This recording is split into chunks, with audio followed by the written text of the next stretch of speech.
অবশেষে আলোর মুখ দেখতে যাচ্ছে বহু আকাঙ্ক্ষার পদ্মা ব্যারেজ প্রকল্প। মোট ব্যয় হবে পরিকল্পনা সেটি হচ্ছে ৫৫,০০০ কোটি টাকা। প্রথম পর্যায়ে ৩৪,০০০ কোটি টাকার খরচ আগামীকাল একনেক সভায় অনুমোদন পেতে পারে। এই প্রকল্প যদি বাস্তবায়ন হয় তাহলে বৃহত্তর রাজশাহী এবং খুলনা অঞ্চলে পানির প্রবাহ বাড়ার পাশাপাশি কমবে সুন্দরবনের লবণাক্ততা। তৈরি হবে ৯ লাখ কর্মসংস্থান। সরকারি হিসেব সেটি অর্থনীতিতে বছরে যুক্ত হবে ৮,০০০ কোটি টাকা। মাহবুল ইসলাম রিপোর্ট করেছেন। বাংলাদেশের আপত্তি উপেক্ষা করে ৭০-এর দশকে ভারতের পশ্চিমবঙ্গে চালু হয় গঙ্গা নদীর ওপর নির্মিত ফারাক্কা ব্যারেজ। উদ্দেশ্য কলকাতা বন্দরের জন্য হুগলি নদীর নাব্যতা ফিরিয়ে আনা। এর প্রভাবে ভাটিতে বাংলাদেশের পদ্মা নদীতে কমে যায় পানি, শুকিয়ে যেতে থাকে খাল বিল সহ পানির আধারগুলো। বৃহত্তর রাজশাহী খুলনা অঞ্চলে তৈরি হয় মরুকরণ ও লবণাক্ততা।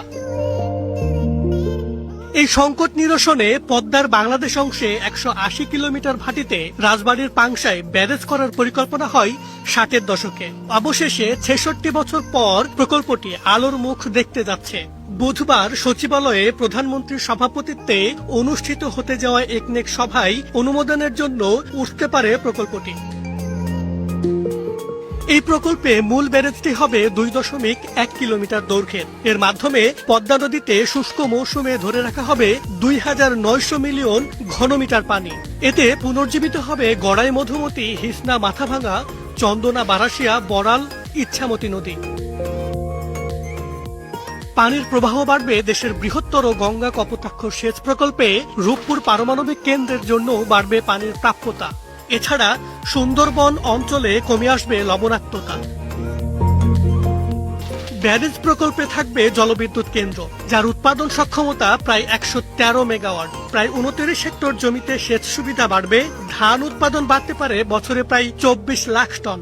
দীর্ঘমেয়াদে তৈরি হতে পারে ৯ লাখের বেশি কর্মসংস্থান। ব্যারেজ ঘিরে গড়ে তোলা হবে ৭টি স্যাটেলাইট শহর। সব মিলিয়ে বছরে অর্থনীতিতে যোগ হবে ৮,০০০ কোটি টাকা।